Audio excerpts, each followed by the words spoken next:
Welcome to This Is What Happens When Nice Girls No Longer Give a Crap Anymore. So if you're like me and you experience things like maybe in your life you've experienced being chosen second best or being asked as a last resort to hang out, or maybe people always come to you to do things and they know that you're always going to say yes, and you always say to yourself, no, it's just because they know I'll always do a good job, right? When in reality, it's because you'll always say yes and you will never complain and you will never ask for anything in return. You're the kind of person that probably always gets FOMO. You're afraid of missing out because then maybe people forget about you. You're afraid of saying no to people because you're afraid that they'll probably not like you anymore, or they'll leave you out, or they'll start talking about you behind your back.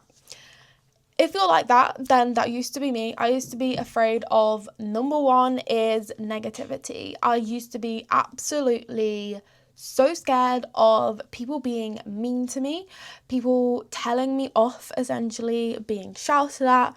And all of these things restricted me from being my most authentic self for a very, very long time. We think that by doing more for other people, by saying yes to other people, by bending over backwards to other people, always saying yes, always being available, that people will choose us more, that people will like us more.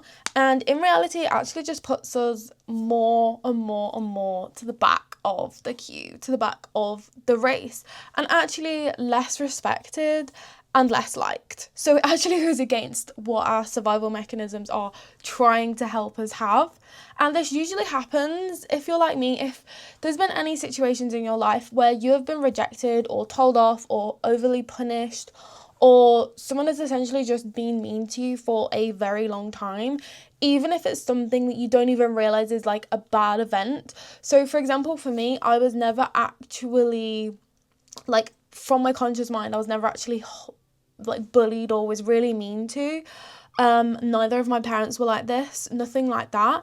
But when I actually started to do inner work last year, I realized that one of my closest friends from primary school was actually really horrible to me all the time. We used to argue all of the time, and this went on for years, and I used to just think that it was just friends, just kids arguing, whatever, right? Turns out that it was literally bullying, and no one said anything about it. Like, I never told anyone about it. And so now I think that one of the biggest things that I try to avoid is anyone being horrible to me. Whereas when you start to actually get a backbone and you start to care less, like give a crap less about what people think from a higher consciousness perspective, not saying, hey, you're littler than me, you're this, you're that, like, I don't care what you think because you're irrelevant, like, none of that, right? That's a very, very low consciousness. Definitely not a very mature way of thinking about it. And I do feel like that is a lot of ways in which you're getting taught in real life, is like, oh, they don't care, you're above them, blah blah blah. But that never really helps, because let's be real, we are very kind and open-hearted human beings, so that doesn't really resonate with us either, and it never actually works. And in fact, that just gets us more into our ego. Whereas when you actually start doing it from a higher consciousness perspective and learning that every single person on this earth is different, they will have their own different experiences that have shaped their beliefs and their worldview, their actions, you will start to realize that you are never going to actually agree with anyone on this earth on every single opinion. Maybe your closest friends have the same, like, close opinions to you, but even then you probably have friends that are complete opposites of you. This doesn't mean that your opinion is any less valid, and just like it means that their opinion is not any less valid either, it just means that you had a different upbringing to someone else, and therefore their opinion is going to be different to yours, right? You have no problem of saying, oh, you're wrong, to someone that has a complete opposite opinion. But yet when someone is mean to you, you seem to think that they're right, and like, what if they're telling the truth? So why can't we just apply that to every single person on this earth? Actually, what starts to happen when a nice girl shadow starts to get alchemized and they become someone that nobody walks all over, what happens is you start to realize that there is a lot of friendships in your life that you have been allowing them to break boundaries that you never realized you even had, because you're constantly worried about what other people's boundaries are and trying not to cross them, trying to contort yourself in a way that keeps you liked, keeps you respected, and keeps you in the correct side of the line rather than being in the wrong and therefore possibly shouted at or been mean to, or conflict essentially is what we're avoiding. And this is the same for when we meet people, right? We're constantly thinking about, what do they think of me? Are they going to like me? Am I doing something that's possibly going to offend them? Rather than actually asking ourselves for our own opinion on, do I even like them? Are they even someone that I can see being my friend? Do I even respect them? And we never realize, like, we're everyone's friend. Like, we're too kind, too open-hearted, right? And then people just, they can feel the fact that they haven't had to work to earn your love. And they don't respect that because they can see you being the same amount of niceness to every other person in their life. And then you are even less liked by them. So again, it just goes against everything. When you start to say no to people, when you start to care less, when you start to implement those boundaries, the first thing that's going to happen is essentially the people that benefited from those lack of boundaries are going to kick up a stink about it. And this happened with my old, actually, you know, I'm going to count how many friends, probably 2 friends, but I'm going to say 1 because 1 for sure is like solid. I literally was like, sorry, we can't be friends anymore. But this first friend that I had, and this will probably happen to you, is that your closest people are actually benefiting from your lack of boundaries. So with my friend, it was like I was constantly always there, always replying to them, always being the first to text them, always like going to them, right? And I'm like, oh, it's just because she does this, it's just because she did, oh, she's busy, blah blah blah, I don't mind helping out, I don't mind going to her, blah blah blah blah blah.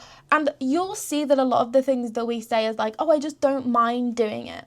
But when you get super honest with yourself, is the fact that you want to remain relevant and you're afraid that if you don't do this thing for them, you will get rejected, you will get told off, or you will get left out. So yes, maybe you don't mind doing it, but you also, when you think about it in depth, you have a million of other things that you would rather do this weekend over this one person, right? But you're just listening to this person, you're like almost clinging on to every single word that they're saying because you say you're interested, but really it's just that they're the only person in your life that gives you any attention, and so you're clinging on to every single word that they're saying, right? And the first thing that will happen here is they will start to kick up a fuss about it because they're the ones that actually benefited the most from your lack of boundaries. So with my friend a few years ago, I started to ask her why she stopped replying to me after I started talking about myself. So this is what will happen in friendships, right? And this, there's a few things that will go on in your life which I'm going to go over, but this is friendships. She would start to message me about herself, and then a few messages later, or even like a day later even, I would say something about my life, or maybe she would ask for once, and I would start talking about something that was going on in my life, and then literally I'd get a reply or two and then nothing. This one day I got so sick of it because again I was starting to get into inner work. Essentially she had nothing to say, but what she did say is, do you have a problem with me or something? And then just add in a few curse words in there, right? And I was genuinely like, okay, well, this is a problem. You're disrespecting me here. So like, what's going on? And at that point, this other person was like, oh my God, I'm so sorry. Like, you know, whatever. I don't even normally do it to any of my other friends. And I'm like, oh, really? You don't do it to any of your other friends, but you do it to me because clearly I don't say anything about it. Stopped for a little while, but ultimately carried on. And then eventually I was like, you know what? Earlier on this year, I was like, this friendship's not going to work anymore. And I was accepting the fact that I was going to be the bad guy in their reality, in their world. And I still am to this very, very day because I abruptly ended the relationship without any reason. Because a lot of the time you will realize that, again, either people will come with you or they'll fall away. There's no in between. When you start getting rid of that nice girl shadow, there will be a lot of people that will naturally fall away, and you will always be the bad guy in their story. Always, always, always, always. You will always be the person that was super horrible, that left them in the dust, that felt like you was better than them all of a sudden, that suddenly put in, all because you put in boundaries in place and you was like, actually we don't resonate anymore, like we don't even see each other, barely talk to each other, blah blah blah blah blah blah. That's what happened in this friendship. The second thing that's going to happen is with people like family members. Okay, remembering here that no is a full sentence. For some reason, I feel like family do feel like they have a bit more of a priority over your energy, and like you also owe them a bit more. And don't get me wrong, family definitely do more for each other than anyone else, but there is also a fine line between, am I doing this to again please my family so that they don't go and all talk about me and suddenly hate me and reject me, and then I'm left in the wild to like get eaten? Is our survival mechanism here, right? Is what we're thinking? Or am I doing it because I actually want to help them? I actually want to do this thing for them. A way that you can realise this is how many things have I done for my family recently and I've never actually returned the favour in any sort of way. Do they even say thank you to me? Do they, talk positively about me to other people to show their appreciation? Like, what actually happens with it? Because when you start saying no to your family, and again, once you start sticking up for yourself instead of just letting things slide, like I have a family member that I let a lot of things slide for a very, very, very long time. They just thought that was the boss of me. And it was only when like I grew older, I was like, hang on a second, like you're not the boss of me. But no, I don't want to do that. Again, I'm going to be the bad guy in their story because they're probably thinking, okay, well, why are you saying no? Like, I literally do so much for you and everything. And this is usually what the family members will say if they're walking all over you, is they'll say that they do so much for you. And you're genuinely like, even if this is a parent, right? They could say, yeah, I do so much for you. Okay, but yeah, you're a parent. When I was a child, obviously you did things for me. You had to raise me, right? That doesn't, again, mean that you owe anyone anything. And it can be a very good manipulation tactic, even if it's like grandparents or uncle and aunties, right? They could always say, just because they're older than you, they're the adult, right? I had this a lot where I would always just do as I'm told because they're an adult.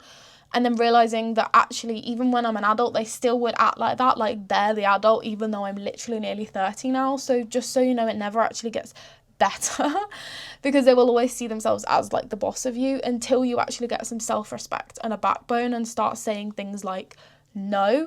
And also, if they are telling you off for things when you're a literal fully grown adult as well, because again, you're a people pleaser and you want to avoid conflict, you don't want to upset the whole family dynamic or whatever, people will start leaving you alone when you actually start sticking up for yourself. So something might be like, so like obviously they could be like, oh, Charlotte, would you do this? Would you drive me all of this way? Or, you're driving funny. And I'm like, okay, well, I've driven for like 10 plus years now since I was 17, so I think I'm okay, thanks. And then someone might be like, oh, but I've been driving 30 years, like, and you're literally like, I'm giving you a lift right now, like, shut the hell up, like, I am. You don't have to be angry and shouting at people to get over the nice girl shadow with family members, but what you do have to be is a little bit more stern. So literally just being like, hey, look, I know that like you're literally my family member. Reminding yourself as well that I am also not a child anymore. You might think that you need to be super aggressive and let yourself get really angry before you pop, which is what I used to do. I never used to stand up to anyone unless I would get that angry that I would pop, right? That's also not a conscious way about it. But you can just gently remind them, hey, I'm driving here, like, I get it, you've been driving longer than me, but if you don't like the way that I'm driving or you don't like what I'm doing in this situation, then, I can always drop you off at the so-and-so's place instead of the full way, and, you could catch a taxi. That doesn't involve you shouting. That doesn't involve you being mean to them. And at the end of the day, even if you was the nicest person in the world and you was like, hey, just so you know, like, I get your family and stuff, but like, don't do this, don't do that. You could be saying that to them and still you're going to end up being the bad guy in their story. You're going to end up being the bad guy like, hey, oh, they dropped me off at the nearest stop instead of the full place. You did this for me, you did that for me, and then you didn't do this for me. Because again, the only people who are going to have a problem with the new standards are the people that had a problem with are the people that benefited from the lack of standards in the first place. You could be more savage than how I'm even being right now, and that would still be okay because that's true to what you are on the inside. You could also be more nicer than I am on the inside, but the point is that we want to be careful that we are being true and authentic to ourselves, and we are not doing something just because we're afraid of being told off or afraid of being in the wrong, being shouted at. So again, someone could, if you was actually a really savage person and you did say things in a very savage way, but you're completely calm, someone in, say for instance, the car situation, someone could be in the car and be like, oh, okay, that's fine, and think it was completely fair. Then you could also have someone on the complete other end of the spectrum, because again, opinions, and they could be like, this person was vile. They was completely vile to me, completely disrespected me. You will have always, always, always people on other ends of the spectrum. Doesn't mean they're right. It also doesn't mean that you're right either, but at the end of the day, if you're truly yourself and your authentic self, that is the most important thing. And so in that case, the best thing you can do to end this video is to practice doing the opposite of what you usually do. So if for me it's, oh, I'm not actually going to be angry with anyone until I pop, I'm actually going to start feeling that anger coming up. And I'm not going to react from that place, but I'm actually going to start responding from that place. So instead of rejecting it and being like, no, no, no, no, no, this is going to get me in trouble, actually just start allowing yourself to feel that anger coming up and being like, okay, the reason I feel this anger right now is because I feel disrespected. And so actually just saying something from that point, even if it does come out a bit more salty, a bit more savage, that's fine, because that is better than saying nothing at all. Okay, that is better than saying nothing at all. And again, if you say it and you feel like afterwards, okay, that was wrong or that was a bit too far, that's fine. You're allowed to make mistakes. You're allowed to be a person that is finding themselves, and at the end of the day, like I said, it's people's opinions anyways. Someone in your life would think that's a completely fine response, and then another person might be like, oh, that was completely horrible. So again, it's about finding your most authentic self. Anyway, so I think that's enough information for this one video. I hope you all have a lovely, lovely day, and I'll see you in the next one. Bye.